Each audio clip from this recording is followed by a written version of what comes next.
APR bokku ci si ce n'est pas la locomotive APR a ngi ci biir. léegi man li ma bëgg laajte mooy est-ce que APR mën na dox sans Macky Sall parce que gis nañ ne même ci nomination yu bees yi am na ci ay problèmes yu ci am na ci ñoo xam ne peut-être mënuñu wax de façon définitive bàyyi nañu mais kenn gisu leen ci te c'était des figures yoo xam ne ràññee nañ leen au sein de l'APR tey ku mel ni Thérèse Faye gis nañ ne ci biir nomination yi bokk ci mun naa leen ñeneen ak ñeneen. waaw ce qu'il faut signaler aussi que ne nomination yi jeexagul. donc képp ku ngeen ci gisul rek peut-être mën ngeen a jàpp ne un jour ou l'autre dinañ ko nommer ci nomination yooyu parce que jeexagul xaajul bay jeex parce que déjà il reste tellement de place à occuper que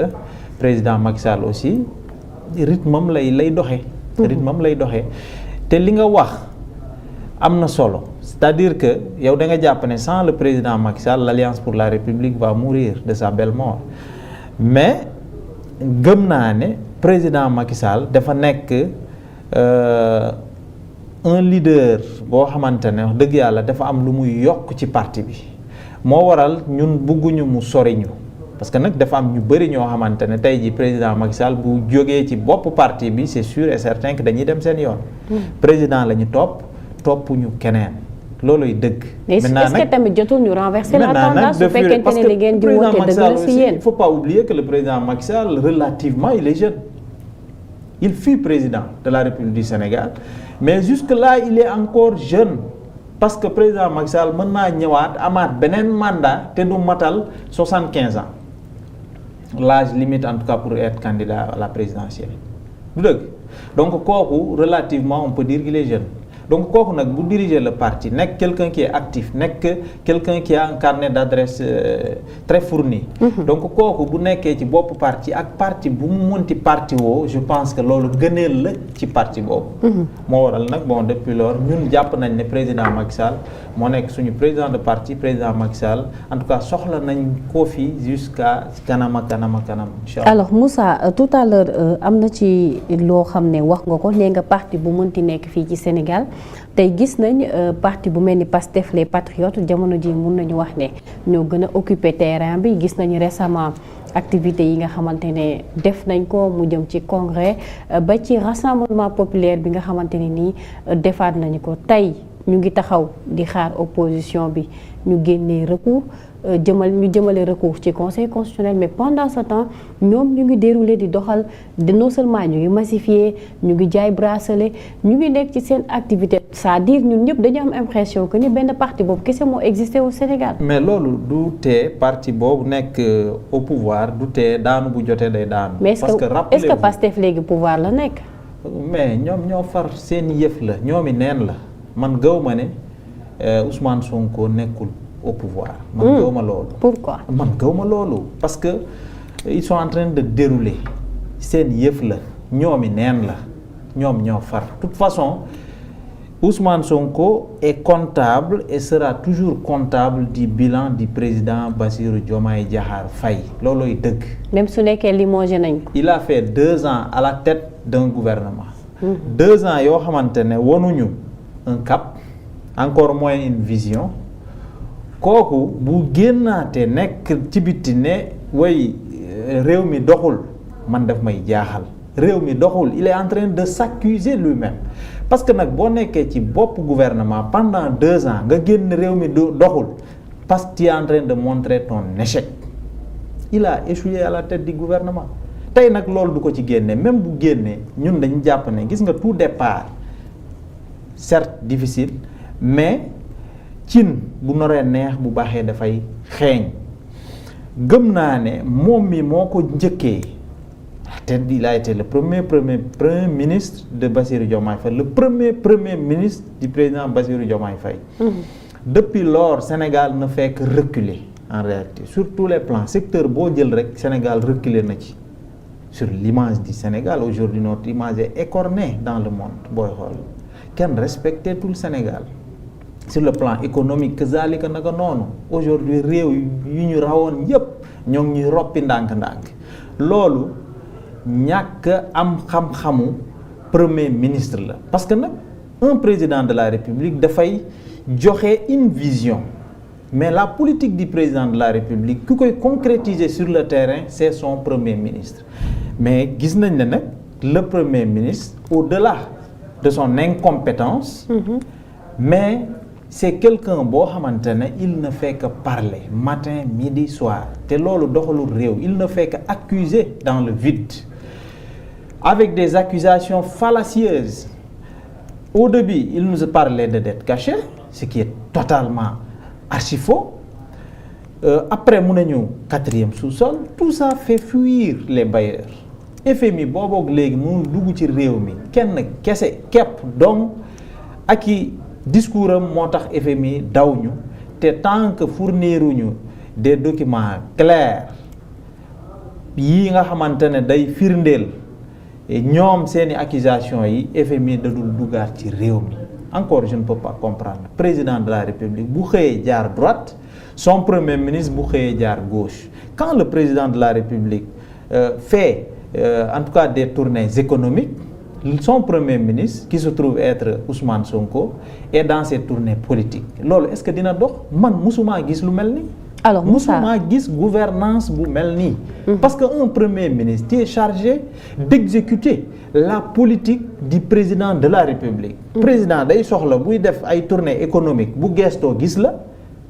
population yi buñ ne lii mooy suñu jafe-jafe lii mooy suñu jàngoro mu gestu gis la ne la fajal ma jàngoro yii mais bu gestoo kan lay gis du la gis donc loolu c'est insensé ça n'a pas de sens. alors Moussa foofu am na benn question bu ma bëgg a dugal parce que d'après ni nga décrire ki nga xamante ne moom mooy Ousmane Sonko mooy deful dara loo xamante ne lu baax la ci gouvernement bi ci 2 ans yi alors que gis nañu ne si bi mu yoree nekk primature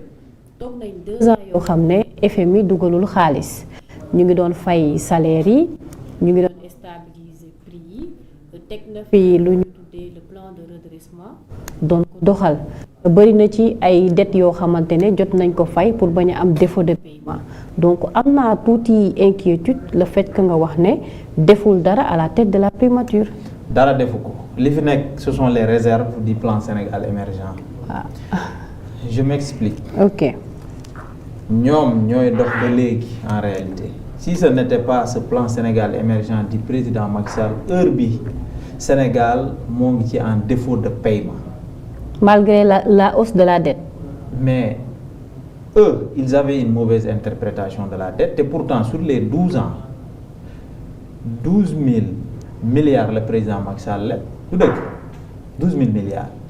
ñoom en 2 ans ils en ont fait 16 000 milliards. Comme cela veut dire que ñoom seen accusation yi seen wax yu bari ji ils ne font que manipuler la population mais boo bëggul dara kay yow yaxayti moytu loolu bu ko def mais ils courent derrière des gens pour que ñu lebal leen alors que ñoom newoon nañu ñoom newuñu état buy leb bu ëllëgee bu ñu jëlee réew mi dinañ liggéey de telle sorte que benn dërëm bu ñuy dugal ci économie bi du doon dërëm bu ñu lebee ji ci biti. ñoom fan lañ lebee. il court derrière FMI boobu. ci marché UEMOA la ñu lebee n'est-ce pas. financement mais ce qui est très dangereux sur le marché de l'UEMOA. marché de l'UEMOA. Bon? C'est-à-dire du chaque jour nga fay lebi parce que les taux sont élevés la maturité elle est courte de courte durée daanaka avant ngay commencer di utiliser xaalis bi nga lebee sur le marché de l'UEMOA sax ñu commencer la laaj li nga xamante ne mooy premier paiement ba. donc loolu naka nga ci amee temps bu doy pour liggéeyee xaalis boobu mu am retombée ci réew mi mais doo ko am c'est pas possible te bu yàggee sur le marché de l'UEMOA boo fay leb di lebaat sa souveraineté bi sax day nekk en jeu loolooy dëgg parce que Côte d'Ivoire tey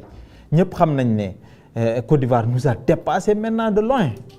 les petites économies yoo xamante ne ñun ñoo leen rawoon fuuf aujourd'hui ces économies là sont en train de nous dépasser donc loolu tey mooy bilan wu ce duo là de Ousmane Sonko et de Bassirou Diomaye Faye encore une fois il y a pas de différence entre Bassirou ak Ousmane. D'accord. ñoom ñoo ñu jaayoon. Ousmane Sonko mooy Bassirou Diomaye Faye Bassirou Ousmane mais ba léegi Ousmane ay Bassirou Ousmane. en termes d'incapacité même s'il y a rupture.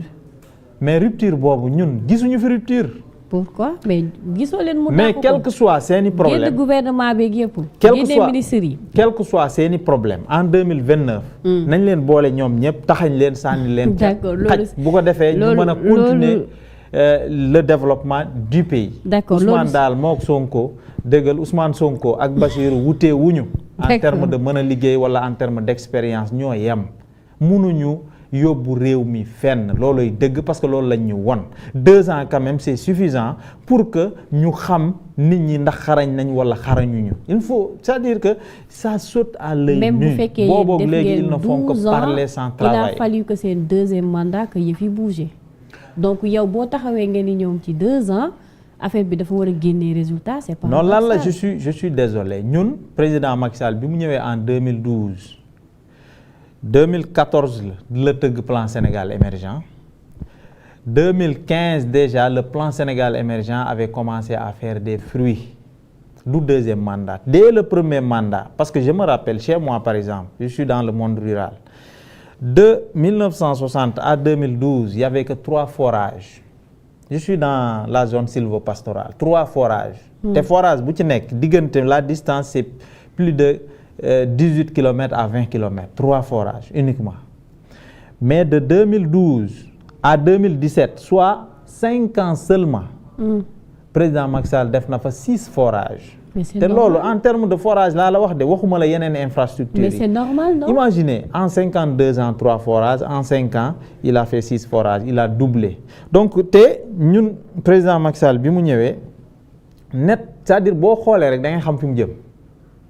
il avait une vision un plan il a fait rêver les Sénégalais mais ces gens qui sont là ils ne font rêver personne. mais pourquoi kon au soir du 24 ñu wàccee leen bu fekkoonte ni am ngeen un bilan positif def ngeen li ngeen war a def Sénégalais waroon nañ leen mën a. mais leneen la ce sont d'autres facteurs qui rentrent en jeu du bilan kese mooy tax nga faluwaat wala nga comment dirais nga am deuxième mandat wala et cetera. c'est le socle parce que boo defee c'est le socle mais personne ne va nous contredire sur notre bilan élogieux quand même là fii ci Sénégal c'est-à-dire même nos opposants les plus farouches remettruma ko en cause parce que c'est lu factuel la c'est-à-dire je dis que est-ce que bu fekkoonte ni attentes yi répondre ngeen ko dinañ leen fi bàyyi voter laat leen mais loolu mooy paradoxe bi parce que nag boo